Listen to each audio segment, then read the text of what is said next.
everybody, welcome to C3 Films. Today we're doing an episode of It Wasn't That Good on Harry Potter and the Sorcerer's Stone. So we're gonna get into some spoilers here, so if you haven't seen it yet, go ahead and watch it and then come back and you can hear why I didn't really like it. However, Chris is gonna fight me on it, so let's just dive right into it. I suppose I should Yes. just start and say why. I guess I'll start by saying the book was better, and that's probably one of the biggest reasons why I had such a hard time with the movie. I was like, by the way, for those that don't know, this is Cheryl, and Whoops. I'm Cheryl, and and this is. Should I start over? I like that pun. We should ask a ban Cheryl from talking about Harry Potter. Very nice, very nice. So, okay, so let's all be fair because it's like I did not read the books, so that should be known. I didn't read a single book. You read all the books, and the fact is that you did not enjoy these movies as much as I did. I feel like there are movies I did not like that much, but overall, as a series, I like the movies, and I feel like you said that you don't like any of them, which I thought was interesting. So I guess my question I'd want to ask you is why do you hate children and fun? Okay, to be fair, I don't hate the movies. I enjoyed watching it. Watching the first one made me want to watch the rest of them as well.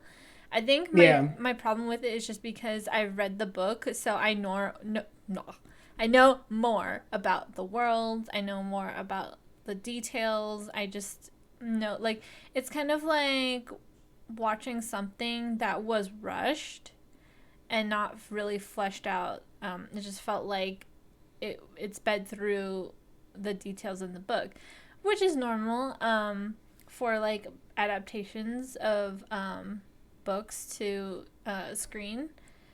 But Yeah. I mean, keeping that in mind because I knew I didn't want to go into it being like, well, in the book this, in the book that. So I made a conscious decision not to make notes about what I didn't like in terms of story. So it's not necessarily story. So the things that I'm picking out today don't have to do with the story. Okay. Yeah, because I was going to ask you, do you think that and I know we're saying like you're saying it wasn't that good, you're not saying it was bad, but do you at least think that it works like a movie? Because we talked about Justice League and we talked about why I like the Snyder cut way better than the Whedon cut. But one of the things that you were saying about the Whedon cut is that, well, while my opinions based on someone that reads comics and has these expectations could be valid, the fact is the Justice League movie, the Whedon cut, you were saying you felt like it worked as just a movie.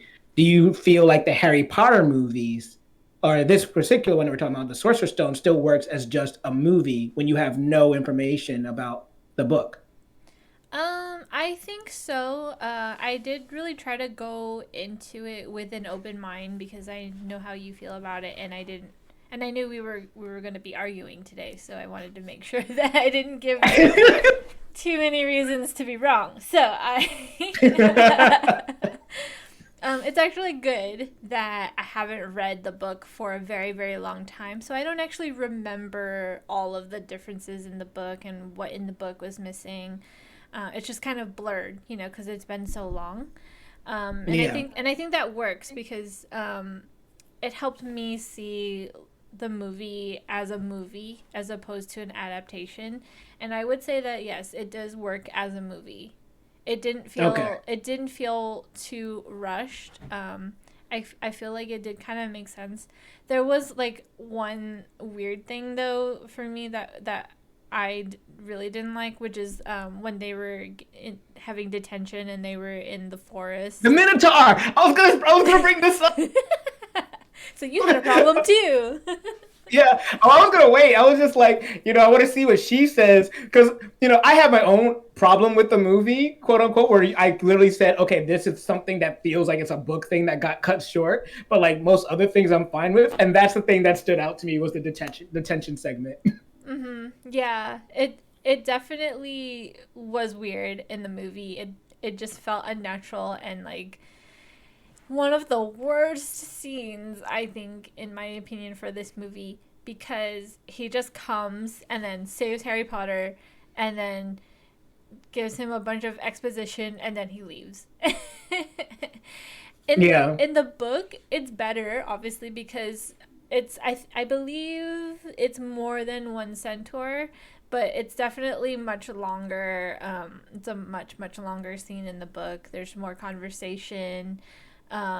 It's yeah, it did not do the justice for the book, Right. and in the movie it didn't work because it was so short. It's like, whoa, all of a sudden this centaur comes out of nowhere and he has so much valuable information and that's it. Then he leaves. And he also knows who Harry Potter is. Like 1 second upon seeing him, not even seeing a scar or anything, just Yeah. knows who Harry Potter is. Yeah.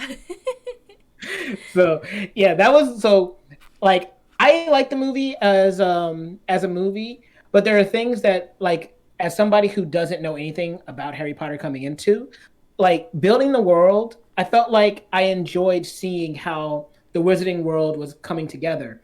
And funny story about when we watched this movie again last night, I literally was saying when the movie was starting and I was hearing the music and seeing the whole like it almost felt, I think it was like kind of snow around or whatever, but whatever was happening, it triggered something in my memory, and I was like, this feels like Home Alone. Why does this feel like Home Alone?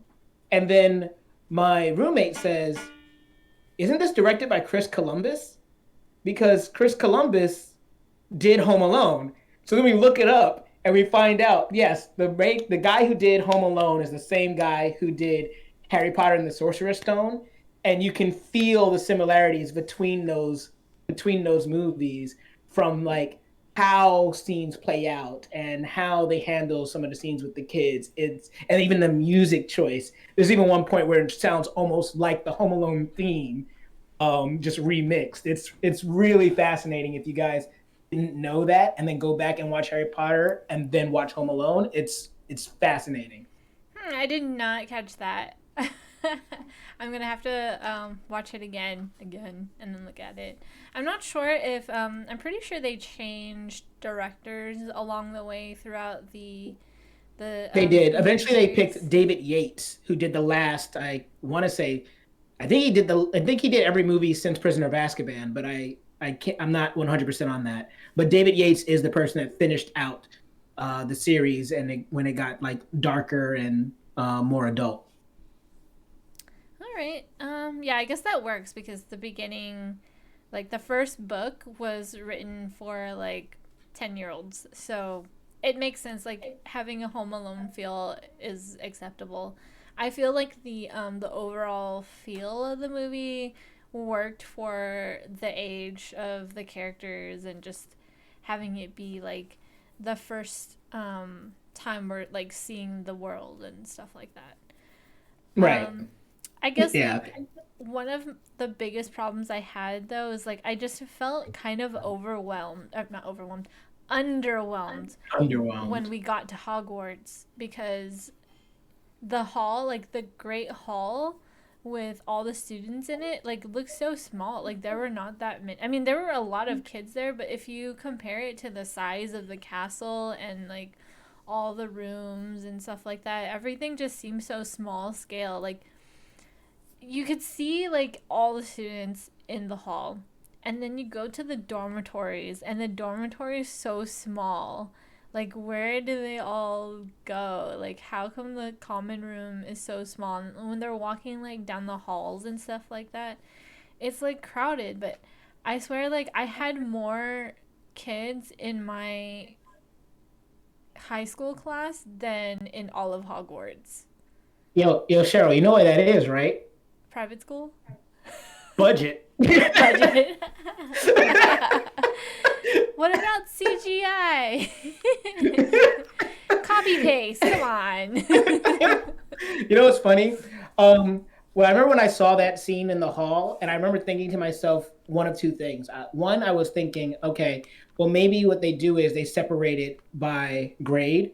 So, like, for instance, I remember when I was in middle school, I didn't like our class, or when I was even like, yeah, when I was in middle school, we didn't eat at the same time as like the high schoolers or things like that. So I was like, oh, well, maybe they make it so like the first years they collect here at in this part of the building, and maybe the second years and another part, and third years, even though we're all part of like the same house or whatever.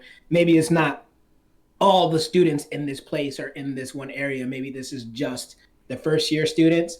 So like that might not be the actual case of how it works, but that's what my brain was telling me as a viewer, trying to understand how a school that has multiple grades can and multiple houses can feel like it's not as packed as it should be. Yeah, but then you find out that like all of the Weasleys are there, and you know, like that's a good way to tell that those students are older. So Right. yeah.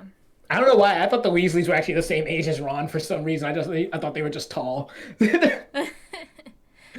So Nope. He he's like second youngest, right? He only has one. He only has a younger sister, right, Jenny, right? And she Ginny, comes in the next year, I in the guess, next or year. something. Yeah.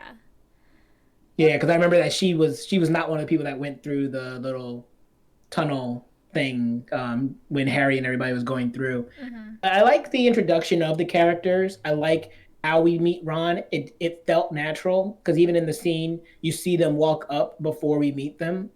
So they're there, and even when we meet Malfoy, we see Malfoy in the crowd of kids, but there's no attention called to him until he starts to speak.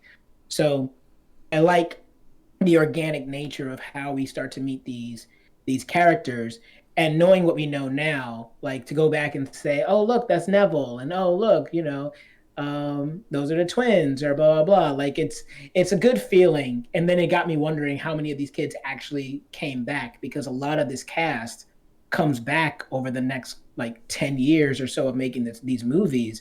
And you know, regardless of how this movie is perceived, one of the things that stands out to me about this movie, it kind of almost feels like the original Endgame, or original Avengers franchise, where this is like a franchise that actually spanned 8 movies over like 10 plus years. It's an epic. And I don't know how many other franchises did something like that with the same cast of characters, because even Star Wars has different characters in the original trilogy and prequel trilogy. Mm-hmm. Yeah, that's true. That was pretty good that they were able to keep the same cast over the years. I mean, we basically watched them all grow up, and now it's like weird to go back and see the Emma Watson as a kid, and even Daniel Radcliffe. Like not that long ago, we watched his movie Guns Akimbo, and like he's so big now. Right, and also think about it that when we watched those movies, we were not that those actors aren't that much older or younger than us. We're all around the same Yeah, we're age. around the same So like, age. yeah, so when you look back at that movie, it also triggers this whole memory of I was also that age and I was also this tiny. Like, wow, that's something else. Yeah. I mean, I'm trying really hard not to think about like well from the book this like his scar was not like that in the book, and even Right. in the Like you mean the shape? illustrations. I mean, it was like off to the side, and it was just like a little zigzag, but in the book and even in the illustrations of Harry Potter, the scar actually looks like a lightning bolt. That just looked like Mm. some kid carved a little etching in a tree kind of thing, and I didn't feel like it did justice. Like if it's like a curse scar from like an evil wizard or something, I feel like it can have a better, more predominant shape than a little scratch. Right. It looks like he got Yeah. cut and it never went away. No, And I I can didn't like understand that. that. And like I don't think it's like an invalid complaint to say, because like I heard that with some of my other friends that read the books growing up. Like I remember it was in Prisoner of Azkaban, which is my favorite Harry Potter movie. One of my friends had a problem with how the Patronus were portrayed, or how like they didn't spend enough time about why Harry's Patronus looks like a deer. It just kind of shows up. It's kind of like the same as the sorcerer scene, the sorcerer's stone scene. It's just it's there, it's in there, and there's like a nod if you read the book. But as someone that's in the audience, you're just like, I don't understand why it's a deer, but you just kind of accept it. And so I think there's a lot of that throughout these movies, and those parts do stand out to me as someone that did not read the books. Um, like I don't know why, I don't know what's missing, but it does feel weird in those moments. But it for me, it doesn't take away from the overall enjoyment that I have of kind of learning about this world, kind of seeing how things progress. Like how does he end up on the Quidditch team? Oh, it's because he was seen catching the ball that was thrown from Malfoy, and that leads to him being on the Quidditch team. Like, and that's all story stuff that is tied to the book, but in a movie, it still works structurally as a movie, and because of that, um, that doesn't feel off to me. It's just like every once in a while you have those little scenes where it's like this does feel like something that you're only throwing in because it's in the book, but you don't have enough time to deal with it. And that's Mm-hmm. probably like the biggest challenge of adapting a movie like this without making like a 4 hour movie. Mm-hmm. Yeah. That's exactly the centaur thing. And the movie was quite long too. It was almost 3 hours. Yeah, that's Um, true. yeah. But like I think maybe I just, going back on the hall, the Great Hall and everything. I think I had a little Mm-hmm. bit of issue with the production design. I feel like it could have been stronger. Um, the uh, the bank was weird because it was like this isn't Dr. Seuss. It's like crooked and like this doesn't make sense to me why like it would structurally look awkward and crooked. And I know it's supposed to be like whimsical and stuff like that because it's a wizard world, but it's like Right. literally the only thing that's crooked. So if you're gonna make a whimsical building, like make everything crazy. Whimsical. Yeah. So that was like one of the things that also bothered me. I just didn't understand some of the choices. And again, Mm-hmm. like the building is just so big, but not enough representation of people to fill it. I feel like they should have done they should have either made the scale smaller, or I don't know. I just felt claustrophobic when I was Yeah. inside, but then I felt like there were not enough people. Mm. So it was like this weird like it didn't like physically feel right to me. Kind of like how sometimes when they're trying to like cheat force perspective, like Hagrid doesn't always look as tall as he should look, but then sometimes he looks way taller than in some scenes, and sometimes he looks shorter. It felt a lot like Yeah. that, but with the actual building. So Right. it just felt weird to me, and it was like throughout the movie, and it really bothered me throughout all of the movies. So I think they Right. fixed a little bit of the stuff, but yeah, it was rough. The No, first one I was rough. can. I think that that's fair because that's like it's kind of similar to just saying like you go back and you watch an old movie and didn't age that well, and so like they might have started to fix some of those things in later movies, but in this movie, going back and seeing it, it felt off to you. So yeah, I mean that makes sense. I don't think it's something that like commoners like myself, like muggles like myself, will recognize. Because I don't think any of the people that I watched the movie with or talked to about the movie like noticed those same kind of details. But I mean, it's a valid critique for sure. Yeah. Yeah, again, it's I feel like it's all in the design. Or not all in the design, but a lot of the design. Um Another example is like the snitch. It's like it has like the wings and stuff, and you're supposed to be able to like catch it, but because of how big the wings are and the way it's designed where like the wings are also made of metal, I'm like if you try to grab that, you're going to be cutting your hand unless you go like this. Right. So you're also asking yourself, how did he swallow that? Yeah, and just yeah, it was just no. Um I felt like in the book they don't really like J.K. Rowling didn't really describe what the wings were made of, but in the illustrations it was like feathery, like they look like feather wings. So I guess like when I saw the movie for the first time, I was like, that doesn't look right. Like, how are you supposed to? Hmm. Yeah. And the other thing is the sorting hat.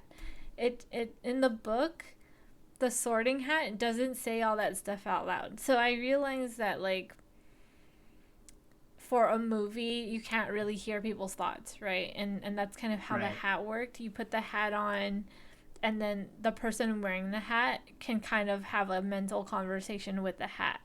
And the only thing the hat ever really says is which house the student is going to be in. So it was weird when like he was like speaking all of the thoughts and stuff, and like Harry's just sitting there like physically saying not Slytherin, not Slytherin. I feel like that could, like, in that kind of instance, I feel like it could have been a voiceover. That could have been Yeah. a voiceover. Yeah. I think that one's a little more challenging though, because they kind of wanted to build what it was happening in was in an interesting way. Because the other thing to remember is that it is a movie for kids. So like if they had Hermione go first and it was just silence, and then they said the thing, and then they had Malfoy go and there's just silence, and then it says Slytherin, and then they have Harry goes, and then you kind of like hear the inner monologue between Harry and the hat. Well, I think that is fine stylistically and that can work. I do feel like that is kind of a challenging thing to try and do for a movie that is meant for kids. Because they want to try to, because it's going to just be a bunch of silence and like sitting there just waiting and then having the person say it. So this way they can try to make it more involved and try to keep it interesting by having that stuff happening out loud.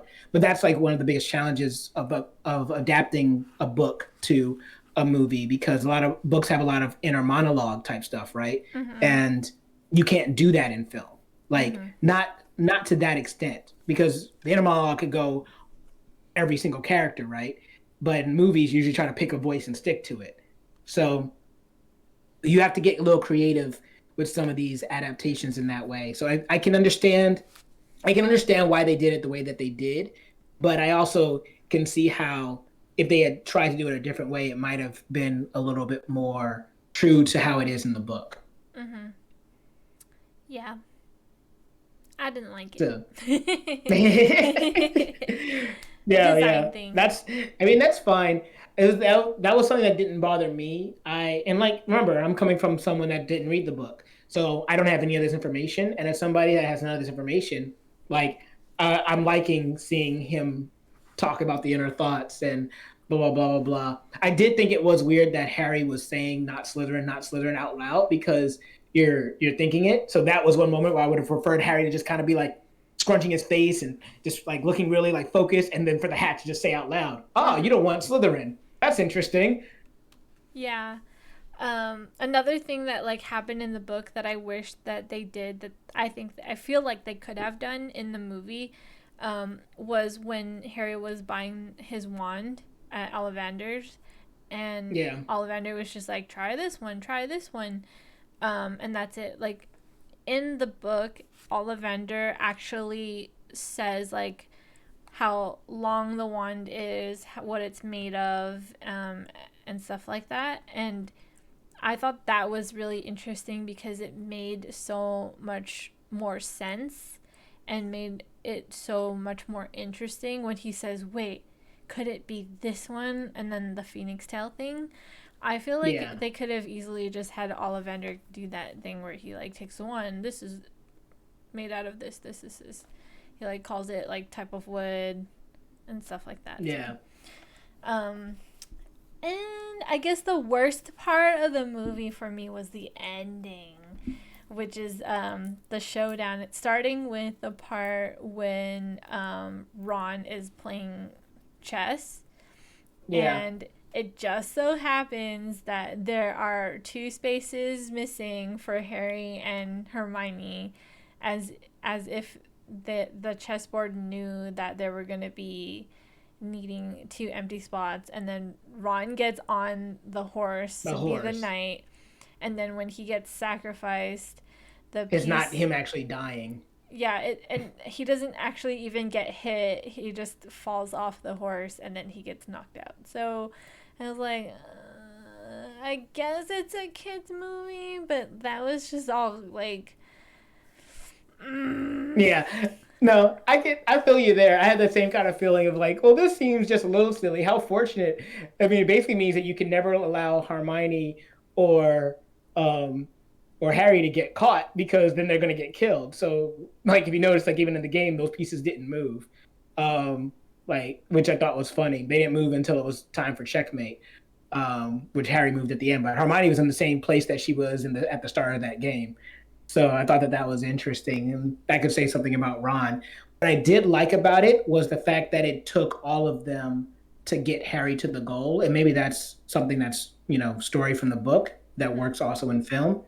But my biggest problem with a lot of these movies or even anime is that you have these inconsequential side characters, and at least in this movie, the friendship of Ron, Hermione, and Harry, it plays well, and there's constant times when it's not just Ron and Harry saving Hermione from the troll. It's also Hermione saving herself from the trees that want to kill you, and then telling the guys how to save them, and saving Harry. But then Ron doesn't do the thing, but then she knows how to save him again. And so like, and then Ron's able to do the chess thing. So like, I like that element of teamwork to achieve the goal. So that's something that I thought the movie did do well, but I can definitely agree about the whole thing because I thought it was ridiculous too. Ron doesn't get hit. Why are you unconscious? Yeah. I mean, everything you're saying that you like, it's from the book. So I feel like I'm not giving credit to the movie because it was from the book. At least everything that's in the movie is from the book. They didn't add anything. They just cut a lot of stuff out. So Yeah, which does bring me to another problem that I have that is more of a probably a book problem than a movie problem. But I have a big problem with the snitch. Um, is it the stitch or the snitch? snitch. Yeah, because the snitch makes no sense to me. I don't understand why the snitch awards 150 points, but it also just like immediately ends the game. And like the point system is like it's it looked like based on how they were playing, they were scoring like 10 points at a time. And it looked like almost like a soccer game. So it's not like these are high scoring games. Like a high scoring game in the Harry Potter world seems like 70 to 60. So I'm just like, this if the snitch is so valuable, why not just devote more of your team to just catching that because it immediately ends the game and it's 150 points. Even if you sacrifice like 100 goals, which is hard, then you could still win. Like I think the concept of the snitch in that made up game just kind of breaks that particular game. I think that it's that's kind of like saying that like in American soccer, if like how you make points is you know blocking the other team from making a goal and that will help you, Mhm. like then why don't you just have more people blocking the goal? The point is there's only one person that's supposed to do it, and that's how the sport actually works. And I think the point is for those two people to find the snitch before the other team does, so that they don't get to score more points, because the more Right. points they get, But then yeah. yeah, no, and I get you. I guess it just still comes down to like if it was made like I know they make it sound like the snitch doesn't get caught that much, so it's kind of weird that Harry catches it on his first game. But it also means that the like you basically make it so that the person that catches the snitch has a lot of pressure or a lot of power, and it can basically make it so that the rest of the team doesn't actually it doesn't what they did doesn't matter.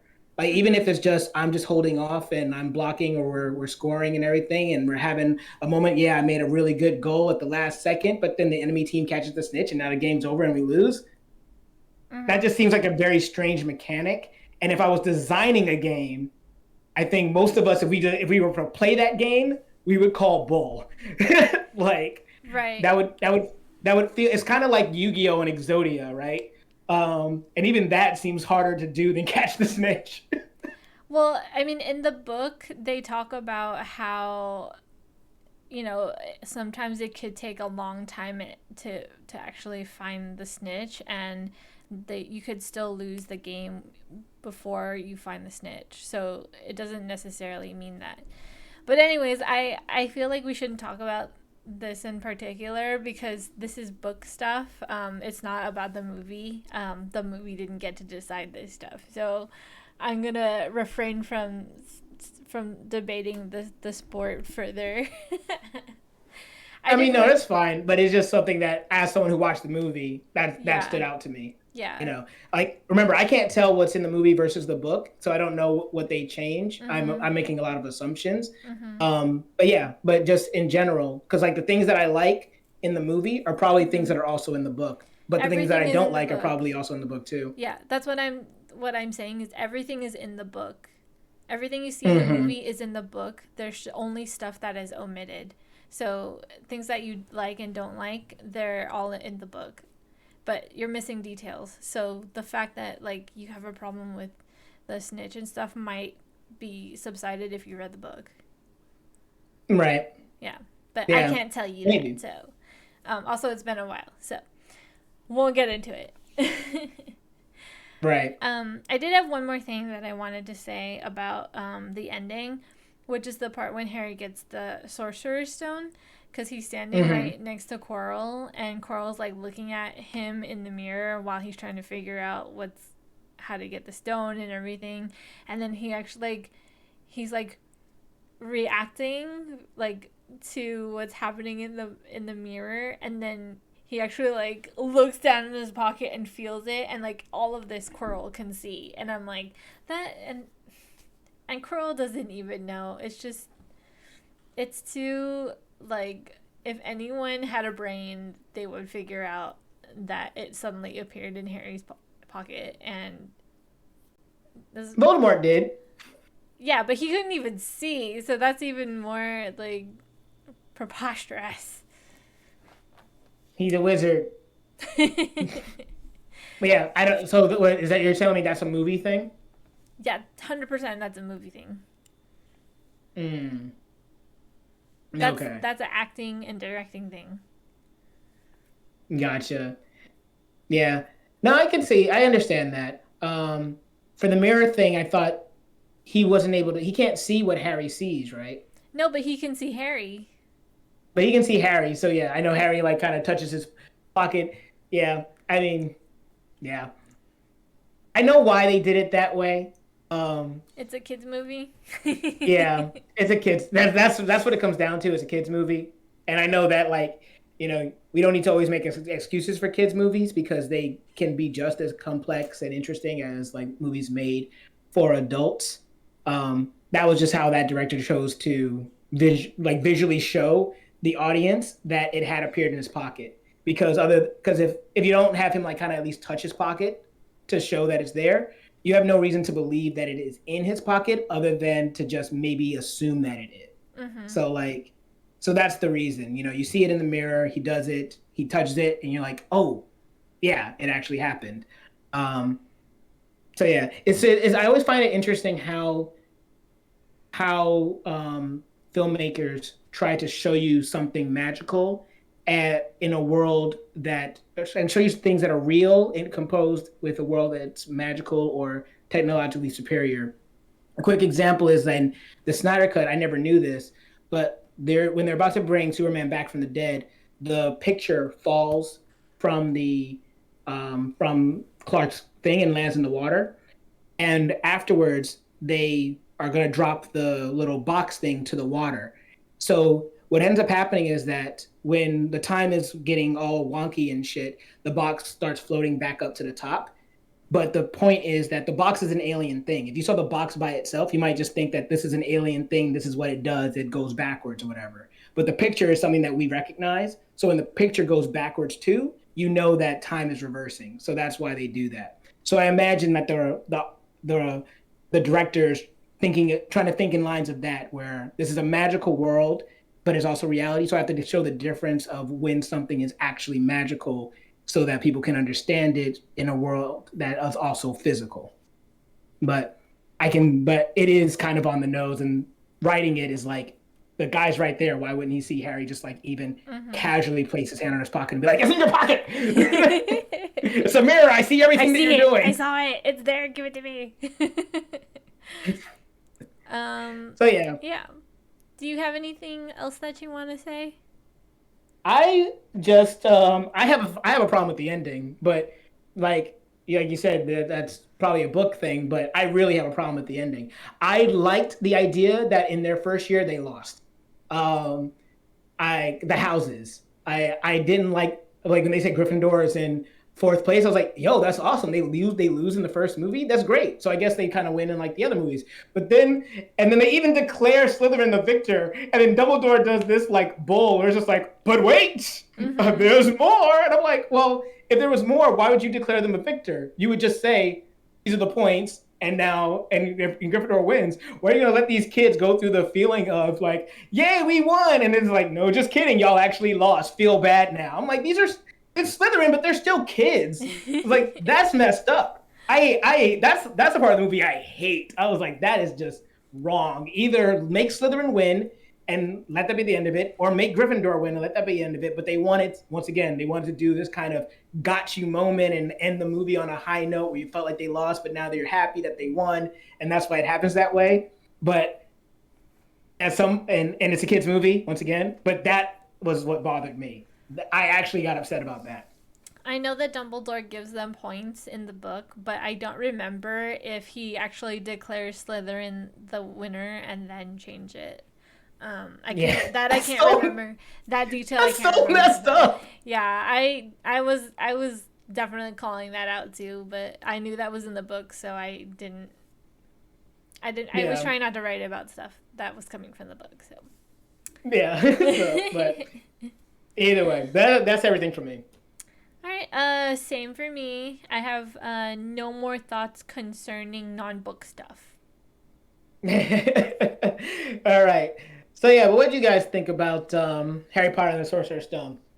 Are you readers of the books? Did you enjoy the books? Did you enjoy the movies as an adaptation of the books, or did you hate the movies as adaptations, or are you haven't read a single thing and you love the movies, or you haven't read a single thing and you hate the movies? Either way, comment below, let us know, and while you're down there, if you give us a like, share, and subscribe. Even if you don't, though, I have been Chris, and this has been Cheryl, and we will see you all next time.